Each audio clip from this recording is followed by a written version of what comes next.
Hi, boys and girls. This week we will be comparing and contrasting many different books that we are reading.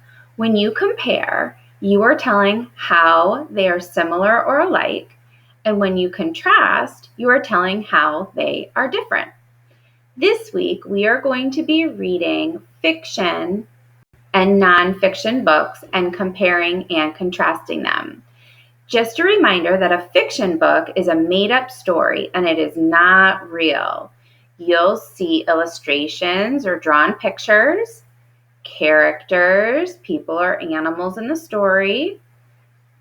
It can be pretend, and there's a setting with a plot or a problem and solution.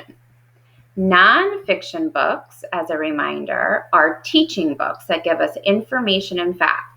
You'll see text features like bold words and real pictures or photographs, and the topics might be about holidays, animals, or sports.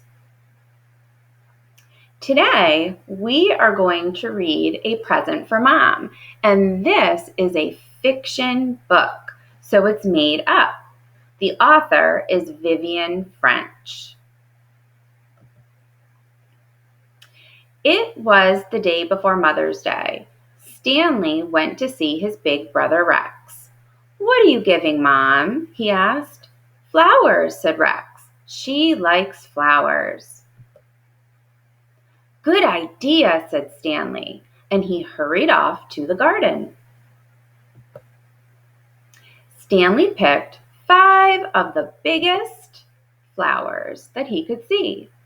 But by the time he got back inside, all the petals had fallen off. "Oh no," said Stanley, and his ears drooped. Stanley went to find his big sister Queenie. She was counting the money in her bank. "Is that for Mom's present?" Stanley asked. "Yes," said Queenie. "I'm giving her a box of candy." "Oh," said Stanley, and he rushed off to find his own bank. Stanley climbed up to the shelf to reach his bank. He wanted to buy Mom candy too. But when the bank fell open, it was empty except for one piece of a jigsaw puzzle. "Oh no," said Stanley, and his whiskers quivered. Stanley's sad. Stanley went to look for his biggest sister, Flora. "What are you doing?" he asked. "Making Mom a Mother's Day cake," Flora said. "Hooray!" said Stanley, and he dashed out of the kitchen. Stanley's mud cake looked beautiful, but not for long. "Oh no," said Stanley, and his tail dragged behind him. Uh-oh, looks like he dropped it. Wonder what Stanley will do. Stanley went slowly upstairs to look for a present for Mom.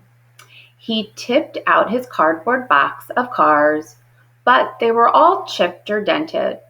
Flora appeared in the doorway. "Mom says it's bedtime," she said.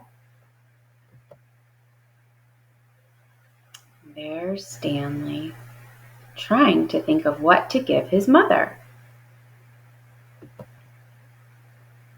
That night, Stanley didn't sleep very well.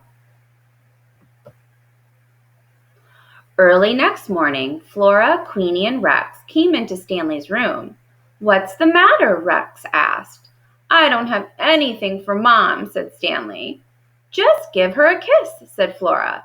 "That's what she'd like best." Stanley sat bolt upright, nice and straight.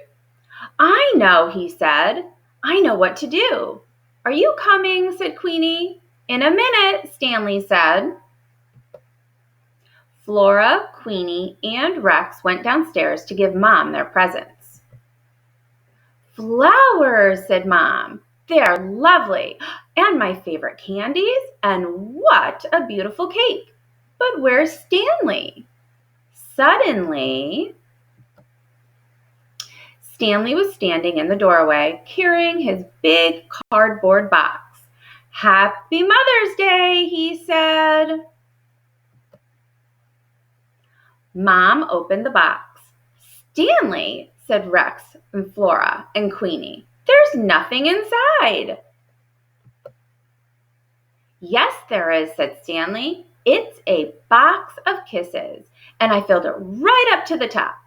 Oh, Stanley, said Mom, it's a wonderful present, and she kissed Stanley's nose. Don't use them up all at once, said Rex. Mom smiled. I think boxes of kisses last forever and ever, she said. Yes, said Stanley, forever and ever and ever. But he gave Mom another kiss, just in case. The end. So, boys and girls, if you go to our schedule, you are going to see a graphic organizer that looks like this. And you are going to be comparing and contrasting what is different and what is the same about a fiction and a nonfiction book. So what's different about the fiction book from the nonfiction book, you'll put here. And then on this side, what's different from the fiction book, but in the nonfiction book, you'll put here. And then in the center where it says both, you are going to write down things that were the same or alike. So, boys and girls, if you don't have access to printing this, you can always use the graphic organizer to help you talk about and think about the similarities and differences. I had fun reading again with you today. Bye.